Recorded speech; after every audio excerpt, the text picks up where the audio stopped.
rajouter nos différents éléments donc intérieurs dans la maison, donc les meubles.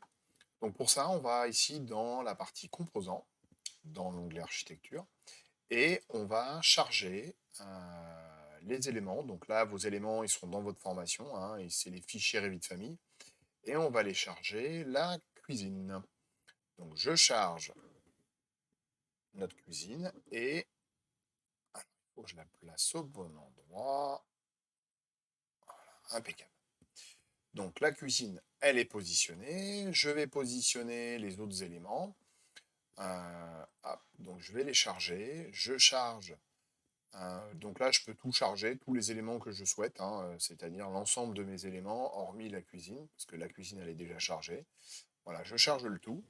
Comme ça, je n'aurai pas besoin de le refaire. Donc ça va prendre un petit peu de temps. Et ensuite, dans le sélecteur de propriété, eh bien, je vais pouvoir choisir mes éléments. Donc là, vous voyez, regardez, je vais positionner mon WC. Alors là, je vois qu'il n'est pas dans le bon sens. Donc là, j'appuie sur barre d'espace, encore une fois, deux fois, et hop, j'ai plus qu'à le poser. Donc échappe pour sortir de ma fonction, je reviens dans composants, et là, j'ai besoin de mettre la cabine de douche qui doit être rechargée. Elle est là. Donc, on va mettre celle-ci. Pareil, une fois, deux fois, trois fois. Et je viens la positionner correctement. Alors, je remarque que sur ma cabine de douche, eh bien, ma cabine de douche, par rapport à mon toilette qui n'a aucun connecteur, je m'aperçois que ma cabine de douche, eh bien, elle a des connecteurs d'arrivée d'eau et des connecteurs d'évacuation. Donc, je vais rajouter, pareil, mon lavabo. Donc là, je vais aller chercher le lavabo que nous avons chargé. Alors, où est-ce qu'il est le lavabo? Ici. Donc, mon lavabo, je le positionne correctement. Clac. Voilà, c'est bon. Ensuite, je vais positionner la table et le mobilier qui va derrière. Donc, pareil. Hop. Je viens positionner, donc ma table, elle est là. Alors, ma table, il y a différentes tables. Alors, je vais essayer la table de 250, je pense qu'elle est un peu grande. Non, c'est pas celle-ci. La table de 180, je pense que ça doit être un peu plus, ça doit correspondre un peu plus à celle-ci. Voilà, ma table est chargée. Je vais charger également les chaises. Alors, les chaises, elles sont là. Donc ici, hop, je viens positionner les 4 chaises au niveau de ma table. Voilà. Je vais positionner le canapé également. Donc, rapidement. Ah, tiens, j'ai la table basse qui est là. Voilà. Hop. J'ai la télé, le meuble, les rideaux. On verra ça après.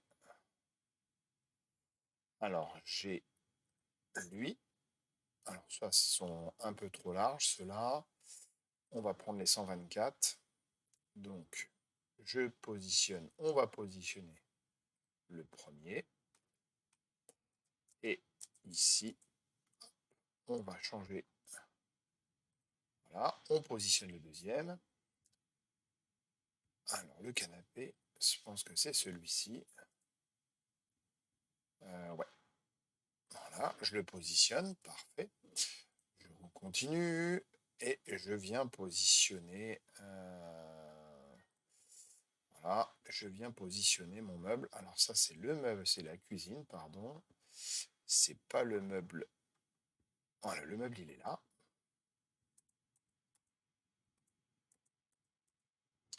Voilà. Alors, il faut que j'arrive à le positionner correctement. Donc, on va le positionner ici. Quitte au besoin, on peut toujours les aligner. Voilà. On positionne le meuble ici. Et je viens, si possible, poser ma télé. Alors, je peux effectivement le faire en 3D. C'est possible. hein, donc je vais essayer de le positionner comme ça, au pire je le retoucherai après en 3D. Donc je viens positionner ma télé elle est en bas, pardon. Bon, on va prendre une petite télé, c'est pas la peine d'avoir une grosse télé. Voilà. Donc, on va voir ce que ça donne en 3D. Voilà, donc, alors effectivement, la télé n'est pas positionnée, elle n'a pas trouvé. Alors, c'est pas grave, on va recommencer. Hop,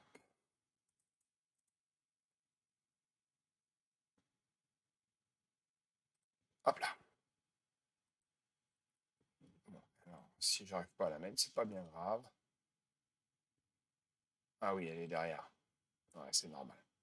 C'est tout à fait normal. Alors, le problème, c'est que je veux pas qu'il m'en ait collé. Non, en fait, j'en ai qui est là. Donc, ça, c'est pas bien grave. Je vais vous expliquer comment remédier à ça. Alors, là, vous voyez, on a un cas typique de choses qui peut arriver dans Revit. Donc, vous avez la possibilité ici, alors, deux choses. Là, vous êtes en vue 3D, mais là, le problème, c'est que le toit vous gêne. Donc, première possibilité, je viens cliquer sur le toit et je peux faire clic droit, pardon, masquer dans la vue l'élément. Donc si on fait ça, donc je vous montre, hein, je masque l'élément, là, bah, je peux rentrer facilement à l'intérieur de mon projet. Le problème, c'est qu'après, bah, le toit, il est parti, et comment on fait pour le récupérer? Eh bien ici, j'ai plus qu'à appuyer sur la petite ampoule, et là, à ce moment-là, mon toit, il apparaît. Donc quand c'est comme ça, je viens recliquer sur mon toit, clic droit, et afficher dans la vue, élément. Donc il faut que je le réaffiche dans ma vue. Et là, j'ai plus qu'à éteindre ma petite lumière. En fait, c'est tout simplement l'affichage des éléments cachés. Alors, autre possibilité, et choses qui peuvent être très intéressantes et très utiles dans Revit, eh bien, vous avez dans les propriétés de votre vue, vous avez ici, sur le côté, dans les propriétés, une zone de coupe. Donc, si vous l'activez, eh bien, ici, ça vous fait un cadre. Et ce cadre, eh bien, il peut permettre de découper tout simplement votre infrastructure. Donc là, si j'abaisse mon niveau, clac, vous voyez, je rentre à l'intérieur, donc il n'y a même pas besoin de faire beaucoup de manipulation. Donc on va utiliser cette fonction. Et puis ici, je viens, alors je vois qu'il y a beaucoup de télé, donc celle-ci, je vais la supprimer. Alors il y en a deux, celle-ci, je vais la supprimer, et celle-ci, ce que je vais faire, en fait, je vais la décaler tout simplement. Alors, soit je la pose sur quelque chose, hein, soit je peux lui dire, viens, je choisis un nouvel hôte et je désigne un élément bien particulier, ou bien, tout simplement, eh bien, j'ai la possibilité ici de mesurer, grâce à ça, de mesurer en fait la hauteur. Donc là, je suis à 0,68. Eh bien, simple, je prends ma télé, je lui fixe une élévation par rapport à son niveau de base à 0,68. Alors, je vois que c'est pas la bonne mesure, donc je vais reprendre ma mesure de base. Donc ici, je viens chercher mon élément et je lui demande, je vais chercher, hop là. Alors, ça, c'est pas très efficace. Alors, autre possibilité, là, je vois que bon, voilà, on galère un petit peu, vous inquiétez pas. Je vais dans rez-de-chaussée et je vais dans vue.